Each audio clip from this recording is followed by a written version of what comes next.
Hey there, and welcome back to Wealth Explainers, the podcast that makes money make sense. I'm your host, Sally, and today we're tackling a topic that can feel like a chore: budgeting. Be honest with yourself for a moment. Have you ever sat down with the best intentions to create a budget? You open up a spreadsheet, maybe a fancy app, and for the first few minutes, you're feeling confident. But then you start listing out every single expense: your Netflix subscription, that one latte you bought, the dog's chew toy, the gas you put in your car. Before you know it, you're 45 minutes in, and all you have is a long, overwhelming list of numbers that doesn't really tell you anything. It feels like you need a degree in accounting just to figure out where your money is going. The truth is, budgeting doesn't have to be a complex, soul-crushing exercise. Today, I want to introduce you to a simple, effective method that cuts through all that noise and gives you a clear, actionable plan: the 50-30-20 rule. This rule is a lifesaver because it's not about tracking every single penny. It's about creating a simple, flexible framework for your money. Think of it less as a strict budget and more as a spending guideline. The 50-30-20 rule breaks your after-tax income into three simple categories: 50%, 30%, and 20%. First, let's talk about the 50%. This portion of your income is for your needs. These are the essentials you absolutely can't live without. We're talking about things like rent or mortgage payments, groceries, utilities, transportation costs, minimum debt payments, and insurance. The key here is to keep these expenses at or under half of your take-home pay. If you find your needs are eating up more than 50% of your income, it's a sign that you might need to make some adjustments. Maybe you're paying too much for rent, or your grocery bill is consistently high. This is where you can start looking for ways to trim back.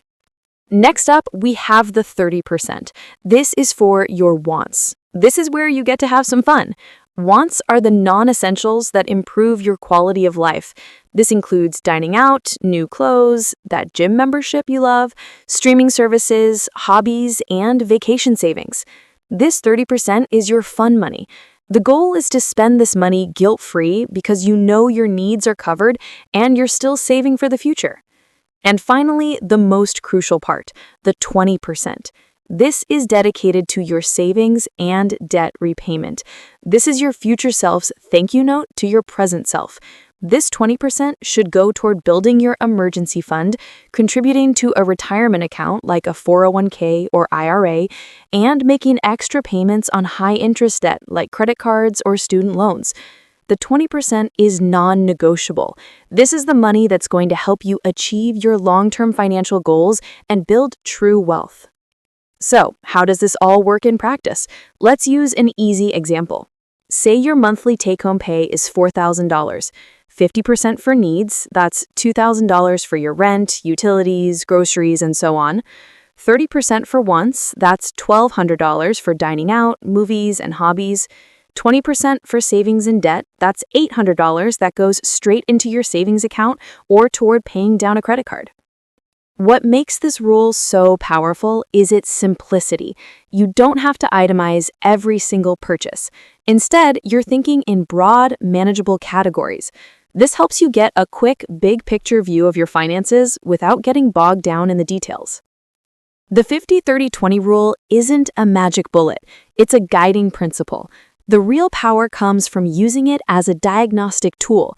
If you find yourself consistently spending more than 50% on needs, it's a clear signal to rethink your major expenses. If your wants are out of control and eating into your savings, it's a sign to scale back on non-essentials.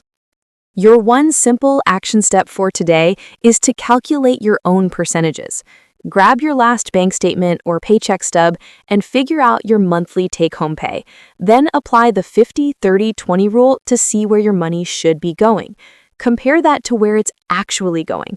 You might be surprised at what you find. By simplifying your budget, you're not just saving money, you're giving yourself peace of mind and creating a path to a more secure financial future. Thanks for listening. For more smart financial management tips and simple strategies, be sure to head over to WealthExplainers.com. We'll see you next time.